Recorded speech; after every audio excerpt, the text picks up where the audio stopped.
This is the Tier 7 British tech tree medium tank, the Comet. It's a vehicle that hasn't really aged like fine wine and is more like old, smelly cheese. Don't get me wrong, I don't think this is a bad vehicle, and it's definitely not the bottom of the barrel for Tier 7 mediums, but it has big problems. And in today's video, we're going to be highlighting what those big problems are, especially in the current meta of Blitz, and is this vehicle still viable in 2021? Well, of course, if you enjoyed today's video and you'd like to see more like it, please consider smashing that subscribe button down below.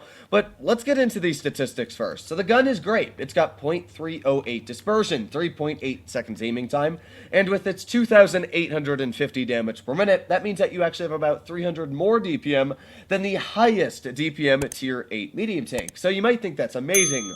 Well, there is an issue of alpha damage. Only 160 damage per shot means that you do get out-traded quite a bit. Most Tier 7 mediums, especially the newer ones, deal over 220 to 280 damage per shot. We've got tanks like the T-34-100 now, which deal 280. The T-34-1, you've got the Leo. Yeah, these tanks deal huge chunks of damage, and that's not great for the Comet because of trading, especially when you come up against an IS series tank that deals 400 damage and you're only getting 160 back, or if you have to tap that premium key, 135. Yeah, it's not all too amazing.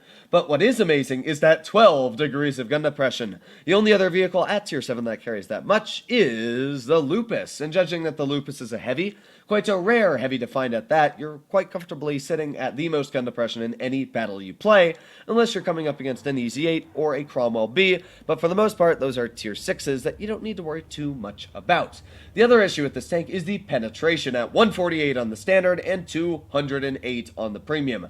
That is downright just a war crime. It's awful on the penetration. The standard literally can't even cut through the weaker of Tier 7 mediums, or not Tier 7 mediums, sorry, Tier 8 medium tanks, and the premium can't cut through the harder Tier 8 mediums, let alone the heavies. Imagine trying to go through the front of an E75 TS or an Action 10 with 208 millimeters of premium pen. Yeah, good luck, I'll watch. It really can't, which isn't all too good for the vehicle. However, mobility is great. It goes, even though it only has a Tier 5 engine, it goes 55 forwards. It has a fantastic power to weight of 22, which gives it an average speed of around 40 kilometers per hour. And this tank has some of the fastest traverse speed I've ever seen on a medium at 60 degrees a second. So, enough jibber jabber. Let's get into a game and see what the tank can actually do. Now, I don't really know what to expect. If we go up against Tier 8s, it's not going to be great. But against Tier 7s, especially the Tier 6 mediums, that is where this thing is a bully. It's obviously got more gun depression than most Tier 6 mediums, in fact, basically all of them. But in this game, well, actually, wargaming was quite nice. The enemy lineup isn't all too bad. We're not up against any vehicles that I'm extremely worried about, but that Charioteer with its 440 Hesh damage is a bit of a threat. The Chieftain T95, even though it's not a huge threat, is still going to have a very nice gun. So I have to be careful here. Either way, though, we're stepping on the pedal to the metal here, already going 40 kilometers per hour, trying to get into this bush as quickly as possible. Now, I will say about the Comet, I actually think it's just such a nice-looking vehicle. While it may not have the most armor, while it may not be as relevant in the meta anymore, it really just looks nice. I don't know why. Wargaming just did a really nice job modeling this tank after the real one in real life.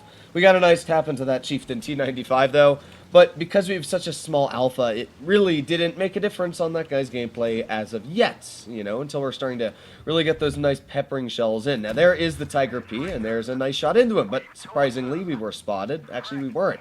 He just took a blind shell. Either way, we got a pretty big slap back into his tank, should I say, because we lit him on fire and took about 500 off. So much for small alpha, right? That's a pretty big chunk if I do say so myself. Nice tap into the Centurion for 146, and with that, normally we would have been sitting around, what, 400 damage, but because of that massive fire, we're actually sitting quite comfortably at around, what, 800 damage right now? Let's get a shot into the STG guard. That guy probably didn't enjoy that all too much. And what do we have? Well, we got the Centurion, we've got the STG up top, and I really want to get some shells into the T28 Defender. I think that's a tank that is going to be very deadly for my team especially, so my Type 59 is trying to deal with the enemy Centurion. This is my moment. We are going to be speed Here we go. Speed is key. There's one shell into the rear of the defender, and let's keep going. There's two. I think we can actually get one more out, but I'm a little worried here, so let's pull into cover. There you go, not too bad. And then we've got vehicles like the lightweight now pushing on the other side of the defender. There you go, another nice shell. And with that, yeah, this guy did not enjoy that all too much, which is pretty good again for the vehicle. Now we got the Comet off to, or not the Comet, but the what is this? Centurion, sorry. It's I just woke up, so my brain is just like trying to jam all these words in my mouth right now. It's a little bit of a struggle. But either way, we're doing okay. Hopefully we're not spotted by that Tiger P. Either way, you can see that ridiculous gun depression easily being held here. Ooh, that guy pulled right out in front of that shell I wanted to fire. But yeah, the gun depression is truly amazing on the vehicle. The fact that I can sit in this spot and not even worry about, like, you can just see what they're looking at. That's great, you know? That's just truly amazing. So I love the gun depression.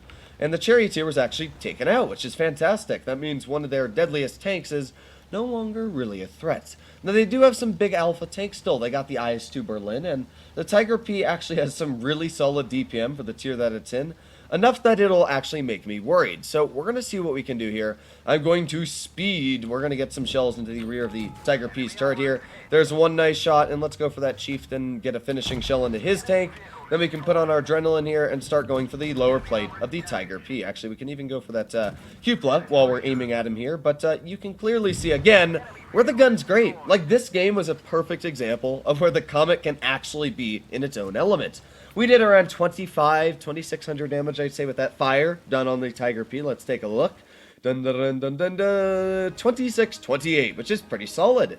And we were able to easily pump shells into the vehicle like the Centurion, get into the side of the T-28 Defender.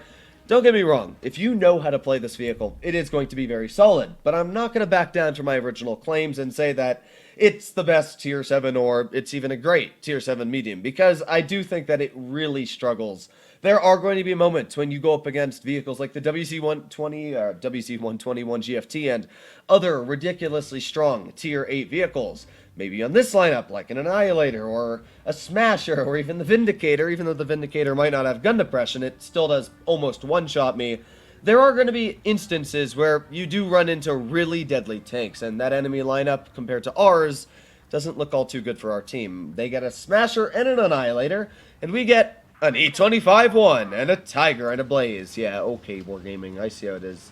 They could have easily just given us an Annihilator or a Smasher and given them an E25, but okay.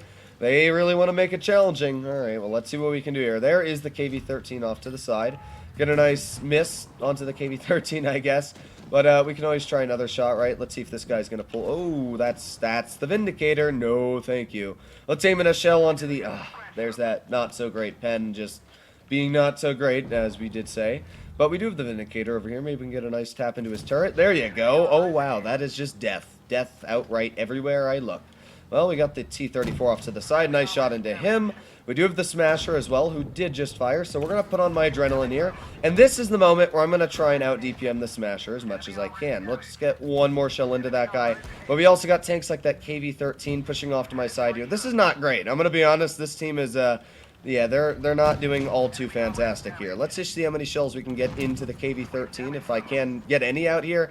So, yeet! Oh, we bounced him on the rear. This is not good. Let's try again. Yeet! There you go. That's a nicer shell. Let's see if we can get another in. Boom. That's a bounce, and that's the Vindicator. No thank you, good sir. I would not want to play with your tank anytime soon. Let's see. There's that Vindicator. There's a nice shell into him once, but, again, you can clearly see where issues are clearly coming out. Now, this pen is actually enough to cut through right on the lower part of the Vindicator. I know that he is going to have a shell now, so I'm just going to kind of stay over here, bounce the side of the Smasher, which kind of sucks, but let's load on a premium shell, finish off the Smasher, then we can maybe try and... That Vindicator's just going to keep me on edge this whole time. Really, nothing I can do about him as of yet, but... yeah, that's actually really not good. There goes one of my teammates, and with that, yeah, this game is not going to be anything to love. We're trying our best here, trying to wiggle my tank back and forth, but for the most part, yeah, this game is going to fall apart very quickly for the team. There's the Annihilator, and there goes the tank. As you saw, it basically had zero to little impact on what actually happened in this game. The armor did not work. The mobility, while it is great, didn't really do anything. So... Yeah, that's sort of your average game in the Comet, is you're up-tiered, and there's really not much you can do to the up-tiered opponents. Sure, we did probably a decent slap of damage again, actually. I'd be surprised if we broke 2,000, but I wouldn't be too surprised. Actually, yeah, there you go, 2,300. We did way better than everybody else on the team. But while you may have very good DPM in the moment, the issue with the tank, as I said, is it's still, you have to spam the premium ammo. And as well, it just can't carry really bad teams, especially tier 8. I think it's fine against tier 7s, in fact, really good. But against tier 8 opponents, you just really don't have what it takes to win those games. Let me know what you guys think about the Comet in the comments down below. Of course, if you enjoyed today's video and you'd like to see more like it, please consider smashing that subscribe button down below. But other than that, stay happy, stay healthy, and I'll be seeing you in the next one. Bye-bye!